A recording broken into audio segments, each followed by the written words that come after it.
Welcome to the House of Faith. Today, my featured guest is former Judge and Colonel Ermia E.J. Russell. She was the first Black woman to sit on a Mississippi appellate court.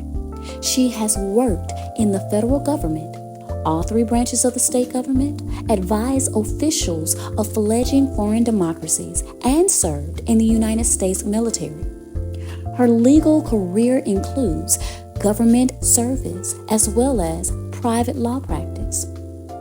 A few months after she graduated from law school, she became a staff attorney in the office of the Mississippi Secretary of State, where she served as a director of the Uniform Commercial Code Division. Judge Russell served as a staff attorney for the Mississippi Senate, where she helped to draft legislation and advise committees. Judge Russell directed development of affirmative action policies to improve minority participation in higher education at the state's 8 public universities following her appointment as Assistant Commissioner for Intercultural Relations for the institutions of higher learning. Judge Russell became Chief Legal Counsel to Lieutenant Governor Eddie Briggs. She was unanimously elected by the 52-member body to serve as Secretary of the Mississippi Senate, where she served for 3 years. Judge Russell became the first female to serve as a circuit judge in Hinds County, where she was appointed by Governor Kurt Fordyce. Following her time as a circuit judge, Russell returned to private practice briefly before joining the Equal Employment Opportunity Commission as a senior trial attorney. She litigated on behalf of the government in enforcing the laws against employment discrimination. Prior to her appointment, Judge Russell was in the private practice of law with the Russell Law Firm, PLLC in Jackson. Judge Russell is a decorated veteran with more than 37 years of military service. She served in increasing positions of leadership and retired at the rank of colonel in September 2010. She is a veteran of Operations Enduring Freedom and Iraqi Freedom. Judge Russell has received numerous awards for outstanding performance and service, to include the Global War on Terrorism Service and Expeditionary Medals, the Meritorious Service Medal, the Joint Service Commendation Medal, and the Bronze Star. Judge Russell is a member of the Mississippi Bar, the American Bar Association, Magnolia Bar Association, the Charles Clark American Inns of Court, the Mississippi Women Lawyers Association, and the Southern Association of Mediators. She is a former member of the Board of Bar Commissioners and the Governor's Judicial Reform Commission. She is a member of New Horizon Church International. She is also a member of the Alpha Kappa Alpha Sorority Incorporated. This interview is to honor former Judge and Colonel Ermia E.J. Russell. Hello and welcome to the House of Faith. Today, my featured guest is Judge and Colonel Russell, E.J. Russell. And thank you so very much for coming onto the show today. It's a magnanimous honor.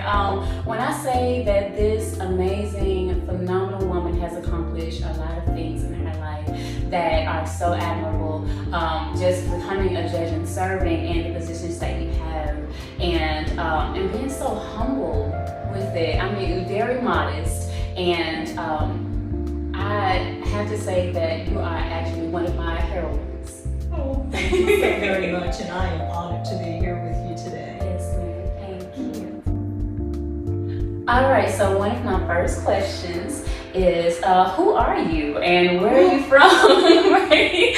To share with the world who you are. Well, as I usually will tell people, my government name is Ermia, and I go by EJ. So EJ Russell is who you will know me as. And I grew up in Alabama, small town in Alabama. So the history of Alabama and Mississippi are similar. And I tell people one of my greatest accomplishments, I think, was I ran a political campaign before I was eligible to vote. Oh my goodness. We won. I was so excited, but I had teachers that were involved in my life, and they always motivated and pushed me and those kinds of things. So that's who I am. I grew up in that small town in rural Alabama, so that if you did something at school, you got chastised, and by the time you got home, you knew you were going to have a whipping waiting for you. Right. So, yes, the community was very much involved. My family, during my formative years, we lived next door to the church. We were not members of that church, but I would go to that church, I would teach Sunday school, and then go to my regular church with my mom or my dad, because she was in the Church of God in Christ. My dad was in AME. So a church was a big part of my growing up. Lived in the church. Right. Look, I can completely concur with growing up in the church. My parents constantly had us going from Richland to Canton, constantly, because we were it was a missionary Baptist church that I was a part of growing up in South Liberty Missionary Baptist Church in Canton. And so when I say that every time the doors of the church were open, we were there, like even before they opened it, so every day except for Fridays, and the only reason why not Fridays, because they didn't have anything going on. Yeah, we gotta give you one break. Right. And the Sabbath is not it if you're a churchgoer. Right. It's not the day of rest. Right. That's good. That's so good. That's one of the busiest days. Yes, indeed. So that's basically who I am. I am divorced. I have 2 children, a son and a daughter, and they have each, between them, they have 4 children. Okay. Then my 4 grandchildren have 4 children. So I have 4 great-grands. Right. So that's beautiful. They wear me out though, but it's always great. We were planning this weekend just for my core group to get together for a weekend here pretty soon. Maybe go to one of the state parks. I hear they are renovating them, so we're gonna wait until they're renovated and then go, because they can do water sports and we can just kick back. We can whatever. So I love family time. Right, me too. That's beautiful. Absolutely beautiful. Right. So, if you will, kind of give a brief synopsis of your journey from college up until now. Just a brief synopsis. Okay. Because we're going to go into more detail. Really brief. Well, I attended what was Livingston University. It is now University of West Alabama, and I currently serve on their foundation board, as a matter of fact. So I love doing that. Like trying to get them to do some things. They don't want to do it, but I'm still working on it. But after college, I worked for the University of West Alabama. I was the first Black staff person that they had. Can we emphasize that? I just want you guys to know how phenomenal this woman is. If you will, go ahead and repeat what you just said. I was the first Black staff person that they had on the college staff. I didn't even know that when I was stopped in the hall by an individual, the person who hired me, and said, "Aren't you graduating pretty soon?" I said, "Well, yeah, what are you going to do?" I said, "I'm going back home and go to work." So he offered me a job. I took that job and I did that job for 3 years. Part of my task was to increase the African American enrollment at the University of West Alabama, which I did, and must have done a pretty good job because they allowed me to pick my replacement when I left. Okay, look at you. I love it. Yes. And the main reason that I left was, of course, I had my daughter, and because she's the youngest, and I didn't want to be on the road or traveling, and needed a little more normal schedule during that period of time. So I left and stayed at home for a few months, and then I went to work for an insurance company, believe it or not, doing some actuarial stuff. And then I went, because I got my master's while I was at the University of West Alabama, and I went to work for the Meridian Housing Authority as a counselor, and it's counselor social work kind of thing. And my dad died when my daughter was, she was probably about 18 months old when he passed away. And he had always wanted me to be his lawyer. So I had not done that. I got derailed, marriage, kids, all of that. I understand. And so I went to law school. I decided I was going to law school. I applied at Mississippi College School of Law and Sanford University in Birmingham, because we were living in Meridian about this time. So I said, well, I could kind of commute, do what I needed to do with family and all of that. And chose Mississippi College, and it was a great decision on my part. Yes, it was. I'm a graduate of Mississippi College as well. Yes, ma'am. Super. Well, I went to law school there, met some wonderful folk, had great opportunities in Jackson because it is the capital city. Right. So you get to observe, you go to court and just kind of sit back and observe what's going on, go over to the legislature, those kinds of things. When I graduated from law school, got a call from the Secretary of State's office. God is so good. Yes, it is. You just said God is so good. I know. Yes, I went, had an interview. Matter of fact, I was on military duty that day, because I didn't tell you that while I was in college at University of West Alabama, my two younger brothers, one was in the Army, got sent to Korea. The other one was in school, and they pulled him out of school and sent him to Vietnam. Oh, wow. So we would write back and forth, and they would be talking about things that didn't make any sense to me. So I joined the military while I was still at University of West Alabama, joined the U.S. Army Reserves. And at that time, there were two females in my unit. So I've been fighting this battle of race and gender all my life, it seems. But anyway, when I went to interview in my military uniform, in my combat boots at the Secretary of State's office, I said, well, I'm not really dressed, because they called me like on a Friday, and I was pulling military duty in the Jackson unit that I had transferred to when I started law school at Mississippi College. I went and I said, well, don't tell your people they're not being invaded when I showed up. And they wanted to talk to me that day. So I went over, and we had a wonderful conversation, and I was going to be over the Uniform Commercial Code Division.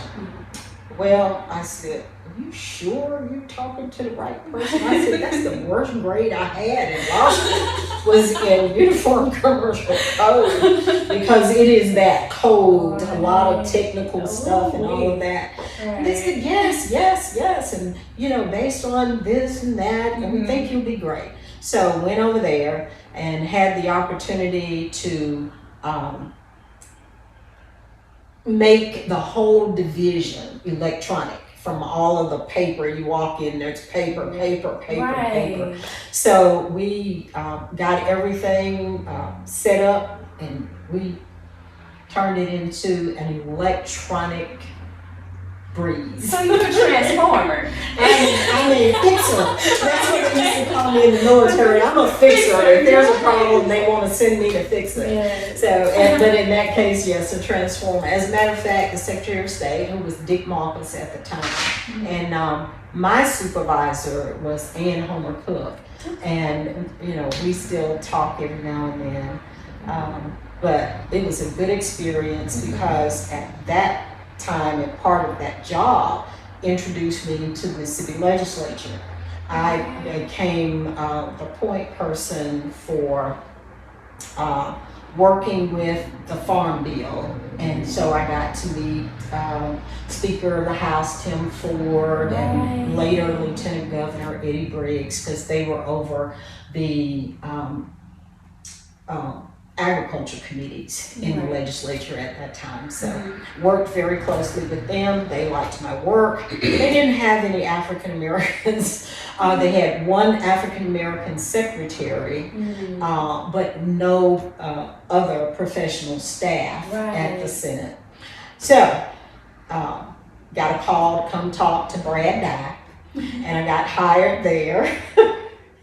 To work in legislative services, which is where the laws are actually drafted. The bills are drafted by the lawyers. It's a cadre of lawyers that work together to get all of that work done and to be assigned to certain committees as their lawyers.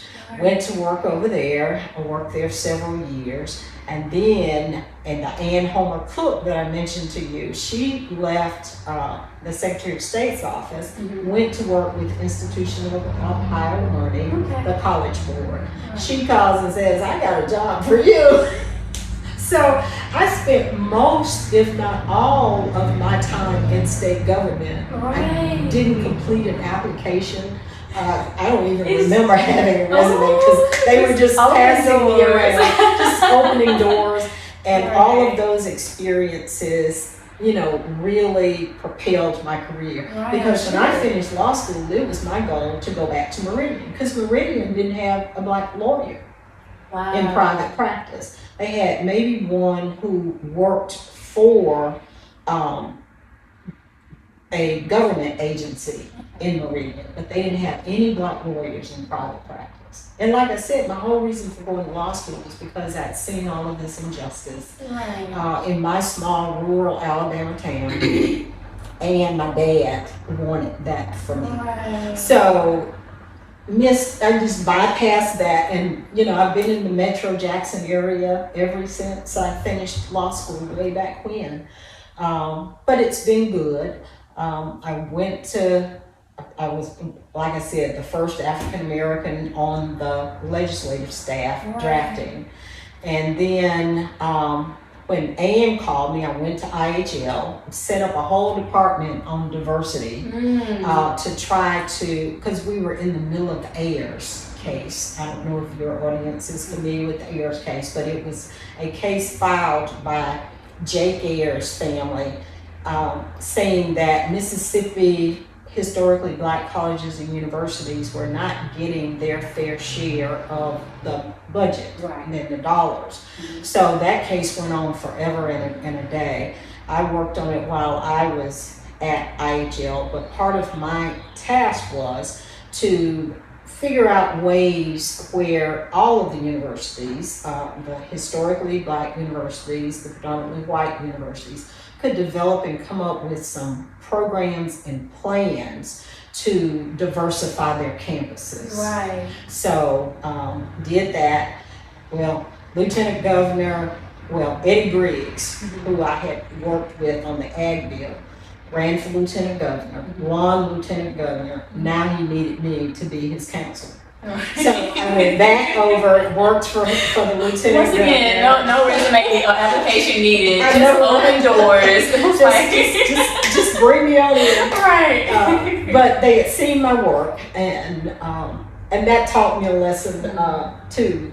Years later, that sometimes the paper may say what it want to say, but if you've observed somebody doing the work, then you really don't need it.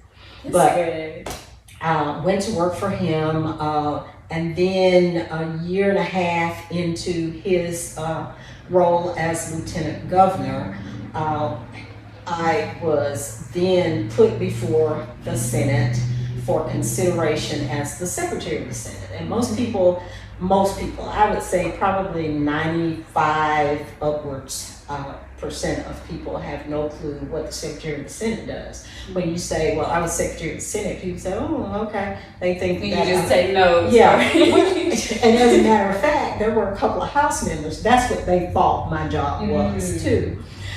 Even though I worked for the Senate and they were over the House, they didn't have a clue because they have what they call a clerk of the House.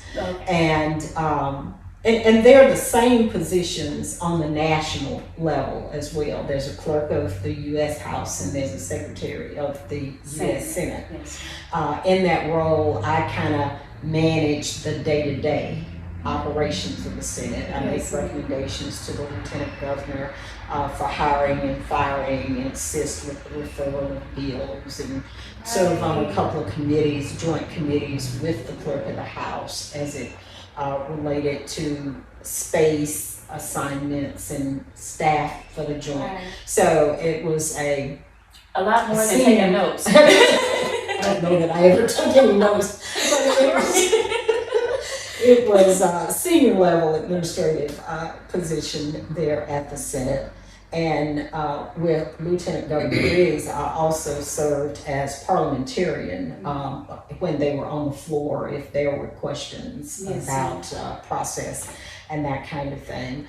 And stayed in that role until he left office a few years later.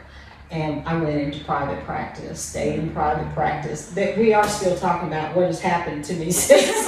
But I stayed in private practice. A lot of questions right here. I know. Stayed in private practice, and then while I was in private practice, got a call from the governor's office to submit a packet. There was a vacancy in a judicial position in Hinds County. So submitted that, got selected, and with that appointment to Hinds County, I was the first female judge. You were the first female judge on the Hinds County Circuit Court. Hinds County Circuit Court, first female judge, and so of any race or gender. So served there. Yeah, I got a lot of experience at the trial court level. Did run for that office, but didn't win. Did not win. So I went back into private practice and stayed in private practice until I got another call to go to the appellate court. And so I went over there. And no application needed. No application needed. I love it. And you know, my clerk, because you have an administrative clerk that works specifically for you at the appellate court, and I hired a young lady that I sort of worked with, saw assistance from when I was in private practice. Yes. And she was always very efficient and that kind of thing. So I called her and said, I need this. Yeah. Are you interested? Yeah. And she said, you want me to come over for an interview, blah, blah, blah, blah. I said, baby, you've been interviewing with me for 7 years. Right. And so I said, no resume needed. Because she had been interviewing with me every time I walked in that office. She was always very professional and brought that same integrity to my office when she worked for me. Yes. And when I left there, my replacement kept her on. Okay. And then she moved upstairs to the Supreme Court because I was on the appellate court, one level down, and then she moved up and worked for a judge on the Supreme Court. Awesome. So I was excited about that for her. One of the things that, many things that I have noticed throughout this conversation is, just in case you guys don't know, there are several different court levels in Mississippi, and up under the Supreme Court is the highest in Mississippi. Just like as there is the Supreme Court, which is the highest on the federal government level. So, but underneath right in the next level, underneath the Supreme Court level is the appellate court, and they handle the different cases that the Supreme Court may say, okay, this is something that I want you guys to review before it actually comes to us, or some things that they have seen that will probably work best for the appellate court rather than the other courts underneath. So it's the second level court in Mississippi, and Judge Russell served there. First black female there. First black female there. There are a lot of firsts in my life. Yeah, I see. You know, I have a lawnmower in front of me, push lawnmower, and trying to clear that trail. Yes, trailblazer. I love it. And then not only are you a trailblazer, but you're a pioneer for other people. You're not only were the doors did God just open doors for you to where you didn't have to go and even knock on the door before you even walk to it. They were, oh, come on in. Waiting for right. But that reminds me of that scripture that says that your gifts will make room for you. Before kings and put you before great people. And I believe that because your heart was in the right place, because you had the right mindset to do the things that were right and fair and just, and that God entrusted you with that level of influence, and because of Him seeing that you are doing well with handling your gifts. You know, say that the scripture that says that you've been faithful over a few things, I will put you as a ruler over much. Mm-hmm. I believe that you have been walking out what God has placed on your life to do, that mm-hmm. purpose. And because He saw you were faithful with that, He continued to open up doors for you and great places for you to be a pioneer, to be the first in different spheres of influence. And because of that, you, and not just for you, but but you did it because you had a heart for people, mm-hmm. and you turned around and opened up doors for other people that came behind you. And for that, I'm getting chills right now.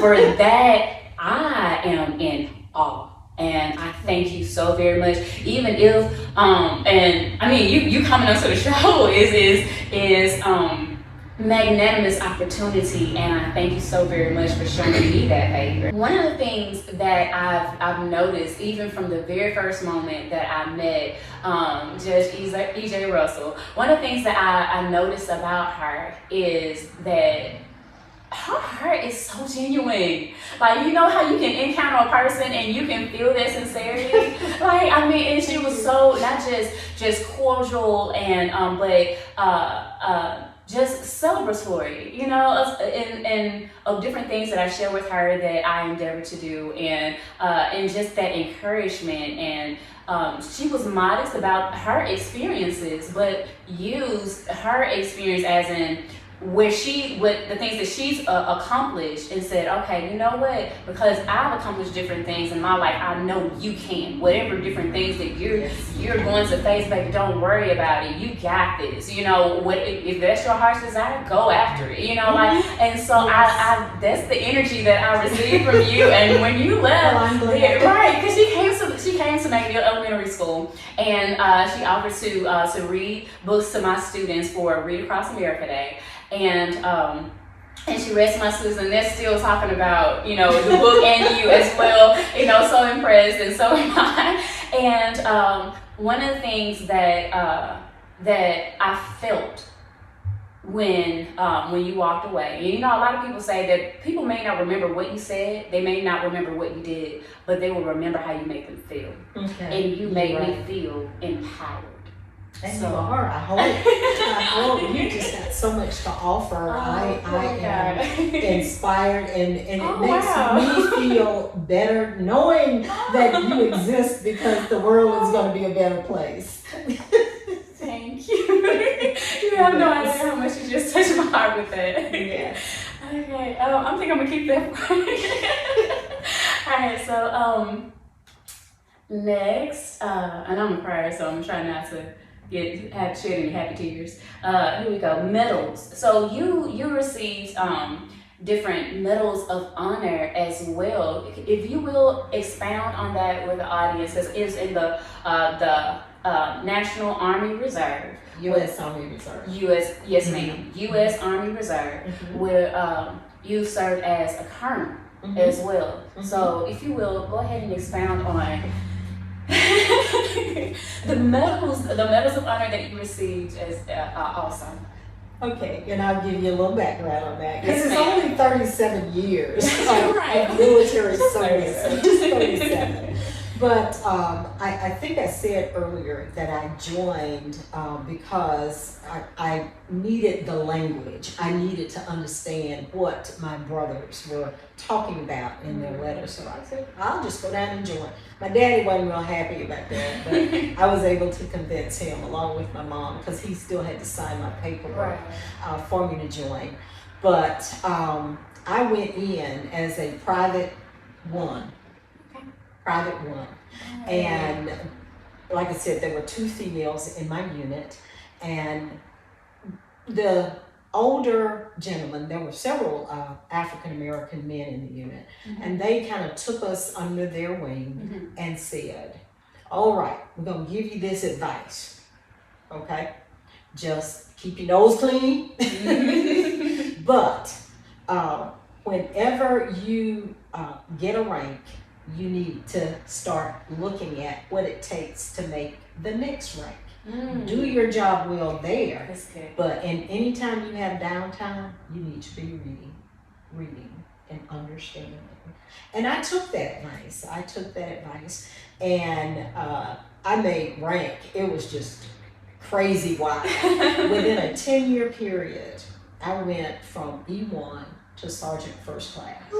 Because you listen to the wise advice to constantly read, constantly see what you can do to go to the next level. So that ambition that you had in your heart, that was shared amongst other people that were aspiring to continue to go up different levels in the military and in life. Period. That's something that I see that is consistent concerning you. That at different levels, that's the reason why those doors were constantly opening up, because you were like, oh, I mastered that level. He was like, all right, she messed with that level. Here's another one. Yes, and then after I became Sergeant First Class, I applied and received my commission as a second lieutenant. That put me over in the officer ranks, and moved through those ranks as well, and made my way to colonel. And probably, I still say probably could have made general officer, but Not could have, but would have. But you know, after I deployed and came back, I had several things going on, and you know, an employer that was not appreciative of the military service and those kinds of things. And I had served well and accomplished a lot, because there were times, to let you know just how few black female colonels there were, or black colonels period, during that time period. People would ask me for my autograph. They would see me in uniform because I was such a rarity. Oh, I'm getting the autograph before she exits that, just letting you know. But I mean, there were so few of us at that rank. And, you know, I encouraged one of my very best friends. I introduced her to her husband, who's a colonel like me, but she was able to make that general officer level. So I'm always encouraging, if you're gonna do it, you might as well do it the best you Best you can. can, right? Give 100%. Exactly. I love it. Yeah, so that's how I became colonel, and I was the first battalion commander for a unit, first black or female commander for a unit that was here in Jackson. It's still here, 365th Supply Company, and worked that. And then my last probably 15 or so years in the military, I served in a unit in New Orleans. If anybody listening out there ever watches NCIS New Orleans, the Joint Base Bell Chase is where I was stationed for the majority of that period of time. It's on the west bank of New Orleans. So a lot of people don't get over there. Right. Oh wow. I'm not surprised by anything that you've accomplished. If you say that you built a plane, I'm like, okay. I'm gonna leave that for somebody else. I'm gonna leave that. But the medals you were talking about. Yes. During deployment of course, I say of course, I got a Bronze Star. I was awarded a Bronze Star. So that's going to be my highest medal.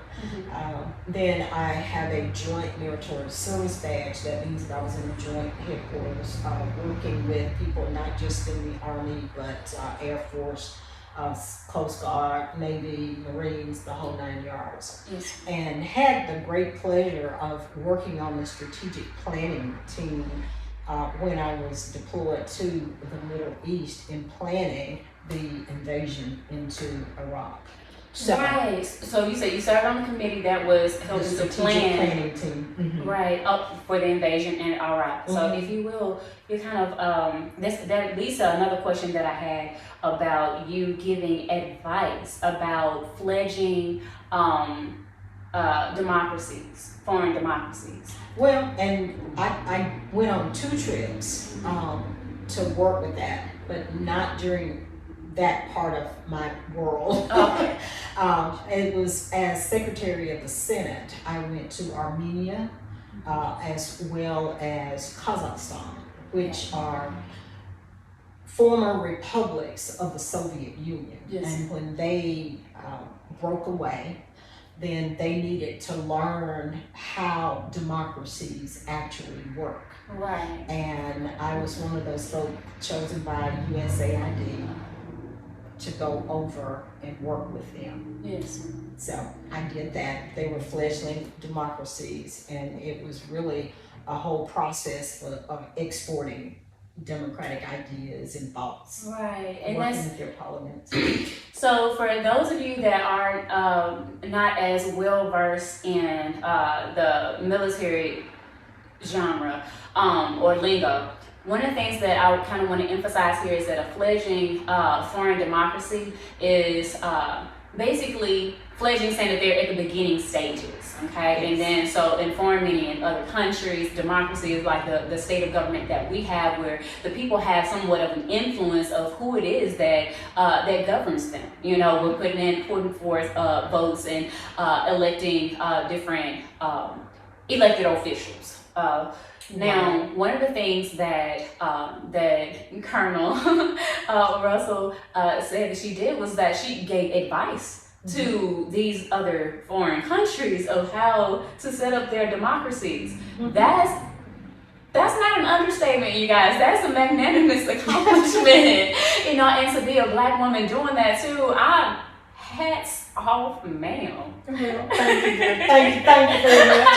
I'll take a bow to that. Right. But you know, and the people were very open and that kind of thing. But also, now I'll go back and put my military hat on, Okay. because when I was in the Middle East in support of the war on terrorism, I served as the lead host nation person. Okay. So I got to work with all of our allies, and that assignment started when I was at what we call CENTCOM. Yes. It was the commanding headquarters for all of our operations in the Middle East, but it's located in Tampa, Florida. And I fell in love with Tampa during that assignment. But we did, Florida. yeah, sunshine, all Right. that. So I worked with the host nation. We had host nation village, which were a bunch of trailers outside of the main building. But that was where we coordinated all of the humanitarian support for the Middle East when things first popped off, Afghanistan and Iraq. So that was a good assignment, which then when I got in country in the Middle East, I continued that. And we, you know, people think things just kind of happen, but there's somebody working to make sure that we have access to the roads, that we have a way in and out for our food, those kinds of things that you need your host nation to do. And me working for the headquarters, then I had to do it for all of our allies. That was part of what I did, the coordination for that, and working with the embassy. So, For those of you that are more so of a spiritual type, I will emphasize this part. This woman of God is a highly anointed with supernatural intelligence and divine strategies and wisdom and grace. And when I say grace, I mean like not only does she carry herself with grace, gracefully, but also having that favor with not just people in government, but people at every level. And because her heart is so genuine and it's felt, so I love it. I do. So for our next question, thank you so much for sharing all of that. So one of my other questions is,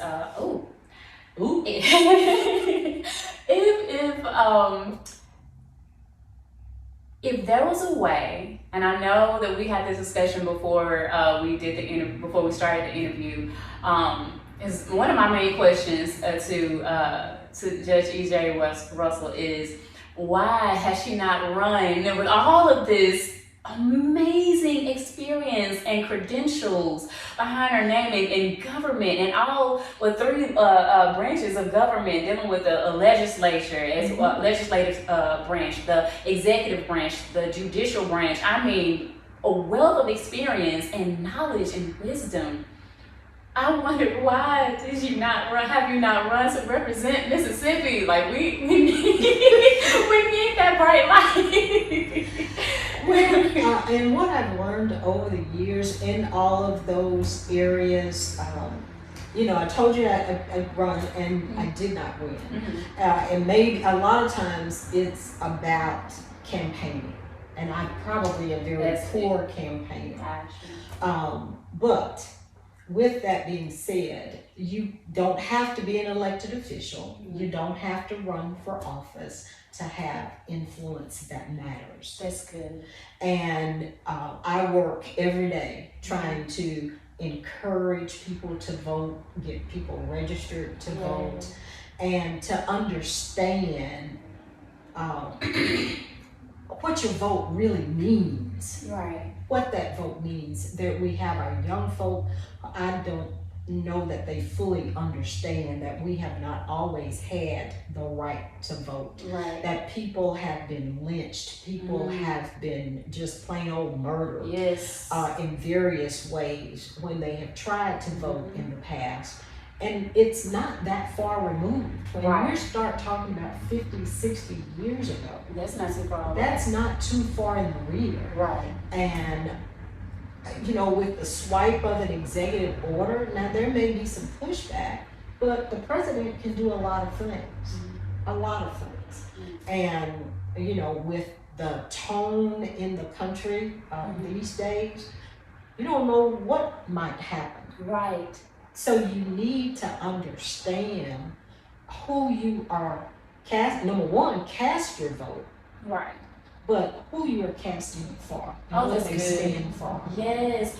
I'm gonna put emphasis here because she's speaking my heart right now on that issue, that we should be well informed about the candidates, who we are casting our votes for. One, I totally concur. I believe it's not just young people, but I believe people in general, especially, I don't like saying this, but it's the truth. I believe when it comes to the minorities, not realizing, and I believe that's what you were addressing earlier, a lot of the minorities and even women not understanding how we had to fight for that suffrage, how we had to, a lot of things that generations past have endured in order for us to have the opportunity to have our voices matter when it comes to who we are electing in office to represent us and to cause different legislations to occur. It baffles me how we take for granted such an awesome and well-deserved opportunity, well-earned opportunity, because we've shed blood and sweat and tears in order to receive that opportunity. Yes. And to take it lightly is it can be disappointing, and we're trying to get people to realize the opportunity that they have and say, hey, come on, exercise their rights to vote, even if you do so just to say thank you to those that have gone before you, to make sure you have that opportunity. Like I tell my students, it wasn't too long ago that Dr. Martin Luther King Jr. was marching right here on this street, because the street is named after him, because they marched right there so that people would have the opportunity to go attend school there, to desegregate the school that was there. So at McNeil Elementary School is now, that's where it is. But like I said, I emphasize to my students that don't take your educational opportunities lightly. Take advantage of it. Realize how important it is to say thank you through your actions. Realizing that, okay, if I put forth my effort in school, I'm saying thank you to everyone who gave me this opportunity. Right, because what a lot of kids may not know, or their parents even, is that there was a time when you would get killed as an African American if you were caught with a book. Right. I educate mine. Nobody wanted you to know how to read, because, Right. and there's always been a tongue-in-cheek kind of a joke with the African American community, is that if you don't want them to know something, hide it Put it in a book. Yes, ma'am. That's what I'm talking about. My parents taught me that. It was saying Yes. that is the saying, and it's something that I emphasize to my sons as well as to my students. That is, I said, it's a cliche. It's something that is spoken, but prove them wrong. Prove them wrong. Right. Yes. Prove them wrong. If they say, if you want to keep it away from minorities, put it in the book, because they're either too lazy to read or too ignorant to understand, too illiterate to understand what it is that they read. So as a teacher, I teach ELA. So I emphasize to them that you're not just reading words, but you're reading to comprehend what the words are saying. So when it comes to any endeavor you have in life, you're going to have to read the material, and you don't want people pulling the wool over your head because you didn't comprehend what it is that you read. Exactly. And when you hear politicians talking about they don't want you to be woke, that they want you to be ignorant. Speak on it. I mean, Yes, you need to be woke. You need to Wide know what's awake. going on in your world, Yes. and who's creating and causing the chaos. Right, and that leads me to something else that you addressed as well. Not only do we need to value our voices as citizens by exercising our rights to vote, but we also need to make sure that we know who we're voting for. Like I posted the other day about the different candidates, and the Clarion Ledger had submitted a questionnaire for them to fill out, so you can see what the candidates' replies were, what they stand for, who they were, where they come from, and so when just looking at that and going back and kind of doing my research on who to vote for, I'm trying to find the euphemisms here. But it was inspirational and as well as discouraging, because I saw how the perspectives of different people, that I said, okay, well, I know not to vote for this person because I see their perspective is not what I agree upon. Something else, and I hope you don't mind, I can edit it out if you want me to, but one of the things one of the things that I was, it has been kind of irking me a little bit, kind of bothersome lately. And I've even had a dream about it. That's how much it was bothering me. About the state of Mississippi on our governmental level, how it's predominantly Republican. And in my dream, I was speaking to different people and saying, hey, we need to make sure that we have more of a bipartisanship, and representation in our government. And not saying that one party is better than another, but there should be more of a realistic representation of our state. And I believe one of the reasons why it is that way is because historically, we've been, our votes have been deciphered in a sense. Because when I go to vote on the ballot, as soon as I walk in, they're asking, do you want to represent the Democrats or the Republicans? What bothers me about that is what if there are some candidates that are Democratic that I agree with some of their policies and then I disagree with others. And likewise for the Republicans, if there are some policies that they have that I agree with and then I agree with the other ones. So it may be different candidates that I would like to vote for, not on the basis of party, but on the basis of policies. Mm-hmm. And in Mississippi, as in a lot of other states, because you have primaries, you only get to make that decision in the general election. Right. But you do get to make that decision in the general election because all parties are on the same ballot at that time. But understanding that in the primary, you basically have to choose whether it's going to be a Democrat or a Republican that you vote for. Right. And that's why a lot of times people play games with the primaries. Sometimes in Mississippi, you don't have to register for party.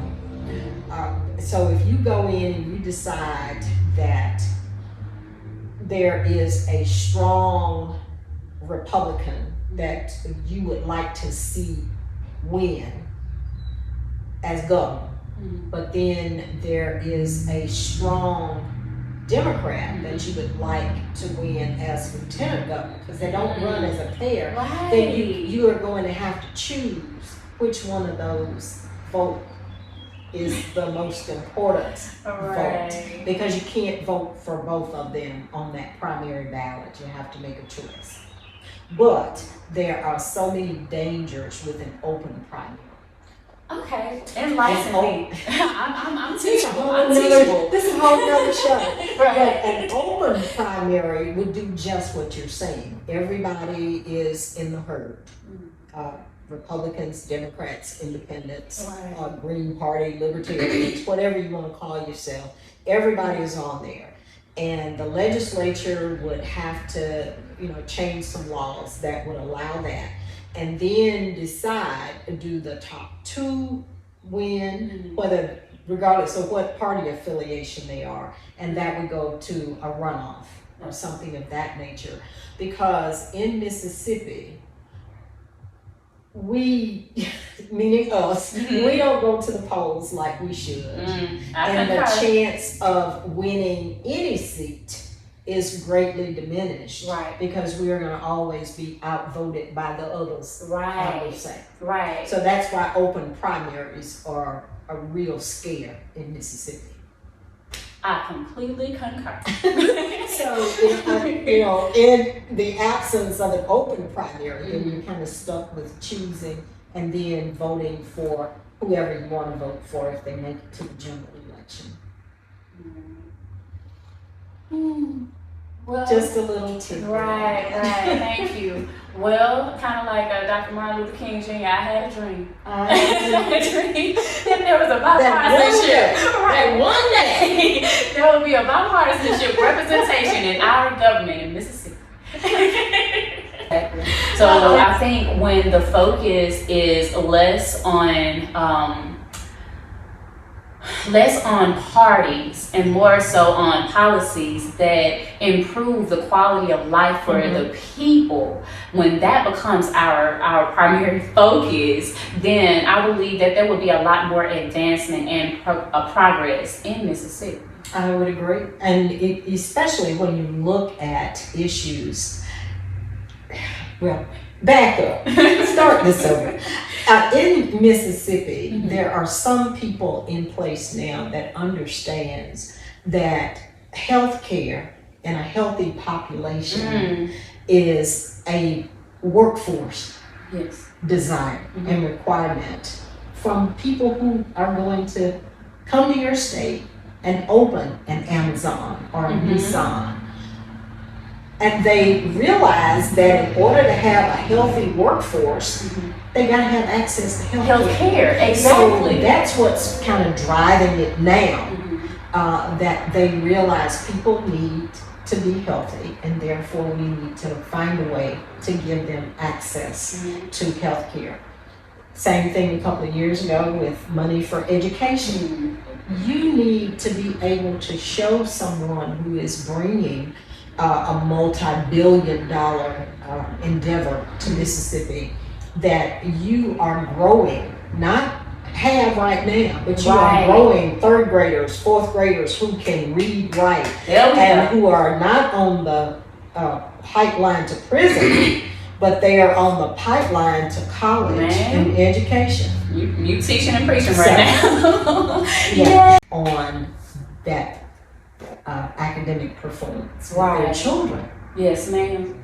You know. Right. So we've got a lot of work to do, but we just got to keep working. Yes, ma'am. If we can't, I don't know if you've ever heard the story about the little boy that was walking along the beachfront and he was picking the starfish up and throwing it back, and somebody walked up, but you're not making a difference. And his response was, "But I made a difference with that one." And that is, I mean, it sounds profound, but it's very simple. You may not be able to save them all, but if you can save one today and another one tomorrow, then you can have an impact. That's good. That's how. Yes, ma'am. All right. So, if there was Back on time.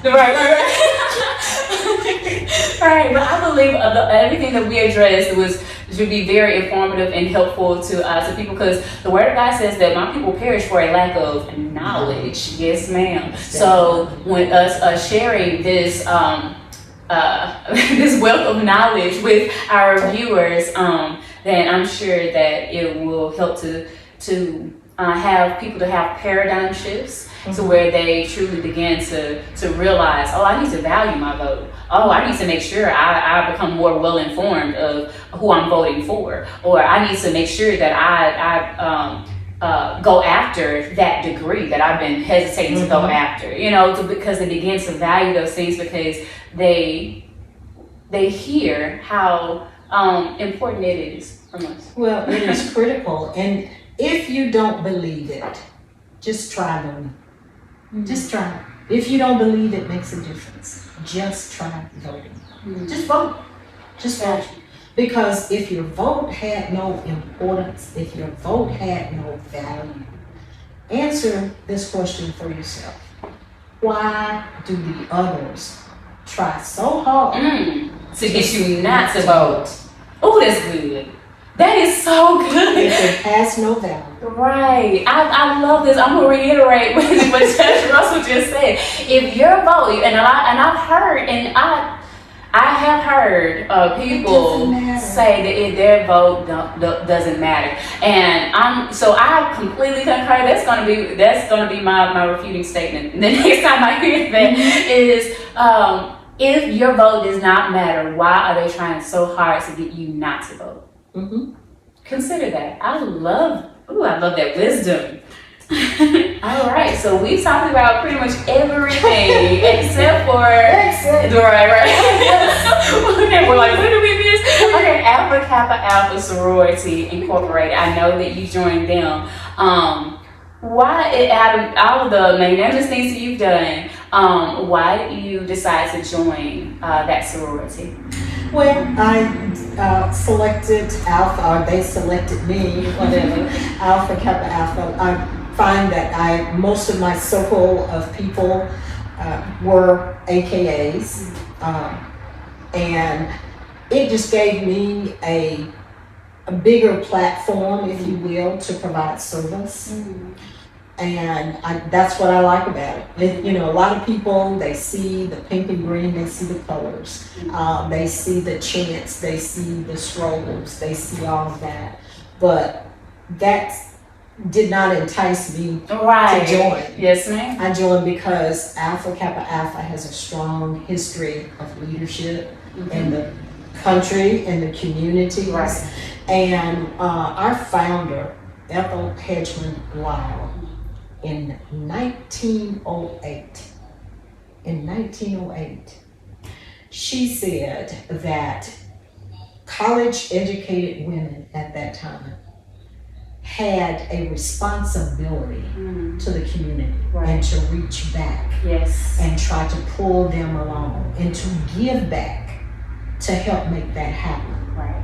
And I drunk the tea. Okay. Right. Because I do believe that we have an obligation Yes. to others to help pull them along. Exactly. Exactly. That's why I joined Alpha Kappa Alpha Sorority. Yes, ma'am. Well, I concur. Even people that may not consider being a part of that sorority, I'm sure that they can agree with me that that having that mindset is a beautiful perspective to have. That God has blessed you to accomplish goals in your life, as well as especially in the academic sector, where you have acquired a college education, and you can go back and help educate someone else and encourage them to pursue a higher learning. Then that helps to open up more opportunities for other people. So the purpose in life isn't just for us to benefit and just accomplish goals just to say we accomplished them, but it's for us to open up doors for other people to say, hey, let me see how I can help you. What can I do to pour into you? Can I inspire you? Is there some type of service that I can offer in order to help you to improve your quality of life? When our focus is not just ourselves, but upon the people around us and helping to make this world a better place, then we have fulfilled our God-given purpose. Agreed. Yes, ma'am. Yes, ma'am. Well, this has been awesome. This has been absolutely beautiful having you here today. Thank you for gracing the House of Faith with your beautiful presence. And Thank you for having me. yes, ma'am. It's my honor. And so, if there was one message that you could share with the world, what would it be? I'm going to say, embrace failure and persevere. That's good. Embrace failure and persevere. I absolutely love that. That's kind of like a second philosophy, life philosophy for me, because I shared a little bit of my story with you earlier. So yes, it kind of goes along with one of the adjectives that people have asked me before, how would you describe yourself? One of the adjectives that I constantly use is resilient. You know, so that yes, ma'am. So we had to. A lot of people are afraid to take risks or afraid to aspire to more because they're afraid of failures. But it's those failures that make us wiser and stronger and help us, because I know we talked about the accomplishments, but I'm pretty sure for you to make that statement and for you to have achieved as much as you have in life, that you've experienced some failures in life. Of course. And it helps you to become the phenomenal woman that you are. You just simply have to assess, you know, Yes. and then move forward with that newfound knowledge. Yes, ma'am. Persevere. Women evolve. I love it. Yes. Yes, So ma'am. don't be afraid to try. Yes, ma'am.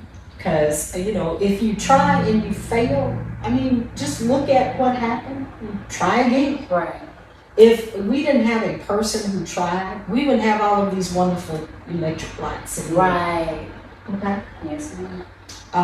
Hank Aaron would not have been the #1 baseball home run hitter Yes. because he struck out as many times as he hit the home run. But if he didn't try, Right. if he decided after 1 or 2 it was over, then we wouldn't have that accomplishment. Yes, ma'am. You just have to keep trying. Ashley, thank you so very much. If you will, you'll go ahead and pray to end this day. Dear Heavenly Father, we just thank you for this day. We thank you for the blessings that you bestowed upon us. And we ask that you continue to guide our steps, to order our way, to do the things that you have designed for our lives, to have faith, unquestionable faith, and know that you have got us. Dear Lord, I ask these things in your Son's name. Amen. Amen. Thank you so very much. Sure. Awesome. So, as you all know, once again, my featured guest is Judge Colonel E.J. Russell, and it is a magnanimous opportunity for her to grace the House of Faith today. And so, for all of the endeavors that you have, also the podcast, if you will, tell them about that real quick. No, I have told them enough. But look for Unmuted with Judge E.J. Russell on YouTube. I think we're on TikTok these days. My producer said he was going to do that. Short clips. Yes, ma'am. But definitely support, please support Unmuted by E.J. Russell. Yes. So thank you all so much for coming to the House of Faith. Remember to continue to have faith in God because He has faith in you.